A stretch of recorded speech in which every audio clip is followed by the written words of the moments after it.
Klaipėda trumpam tampa Italija. Jau antrą kartą uostamiestyje rengiamos Italų dienos. Spalvingas festivalis, kviečiantis pasinerti į pietietišką gyvenimo ritmą.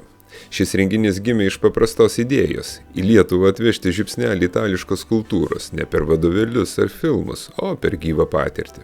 Praėjusiais metais pirmą kartą surengtos Italų dienos sulaukė didelio susidomėjimo, todėl šiemet sugrįžta dar platesnės ir ryškesnės. Festivalio metu Klaipėdos senamiestis prisipildo muzikos, šokių, teatro ir kino.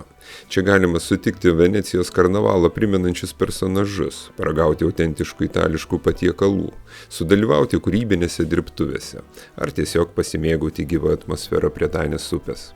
Tai ne tik renginys, tai patirtis leidžianti trumpam pabėgti į Italiją, neišvykstant iš Lietuvos. Kodėl verta apsilankyti? Nes čia susitinka kultūra, skoniai ir emocijos. Tai proga pamatyti Klaipėdą kitokią, gyvesnę, spalvingesnę ir kupiną pietietiško temperamento. Italų dienos vyks balandžio 30, gegužės 2 dienomis, o iki tol kviečiame palaikyti mūsų visuomeninę idėją – kurti Klaipėdos televiziją. Jūsų patiktukai ir komentarai mums labai svarbus.